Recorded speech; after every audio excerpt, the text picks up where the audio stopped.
তুমি জানো কি, আমার জীবনে একদিন এমন একজন মানুষ এসেছিল। বেশি দিনের জন্য নয়, কয়েক কাটা মুহূর্তের জন্য। সে নিজে থেকেই এসেছিল, খুব কাছাকাছি এসেছিল, মিশে গিয়েছিল। যেন আমি তাকে যুগ যুগ ধরে চিনি। দিনের পর দিন, ঘন্টার পর ঘন্টা আমরা কথা বলতাম। তার মেসেজের অপেক্ষায় আমার চোখ সবসময় ফোনের দিকেই আটকে থাকত। আর যখন তার মেসেজ আসতো, জীবনের সব ব্যস্ততা হারিয়ে যেত। আমি এখনো জানি না কেন সে আমার জীবনে এসেছিল।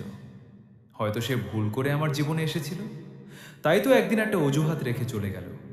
যদি থাকার ইচ্ছে থাকে, তাহলে হাজার কষ্টের মাঝেও মানুষ থেকে যায়। আর যদি চলে যেতে চায়, তাহলে একটা অজুহাতই যথেষ্ট। তুমি জানো কি, তুমি আমাকে ছেড়ে চলে গেছো, তাতে আমার কোনো আফসোস নেই। শুধু একটা প্রশ্ন এখনো হৃদয়ে জ্বলে, কেন আমি তোমাকে চিনতে পারিনি? আর চিনবই বা কি করে? তুমি তো মিথ্যা ভালোবাসার অভিনয়ে সেরা ছিলে। হয়তো তুমি ভুল ছিলে না, হয়তো এটাই ছিল তোমার প্রতি আমার ভালোবাসা।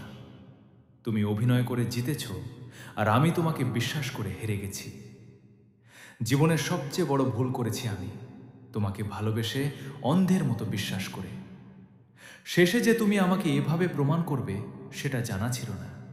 তবে আমি চাই এই ভুলটাই আমার বাকি জীবন ধরে থাকুক। তুমি আমাকে ভালোবাসার এমন স্বাদ দিয়েছ, যার ঋণ আমি কখনোই শোধ দিতে পারবো না। ভিডিও যদি ভালো লাগে, লাইক সাবস্ক্রাইব করে পাশে থাকুন। আর কারো জীবনে কথা বলতে চাইলে বলুন, আমি ভিডিও বানানোর চেষ্টা করব।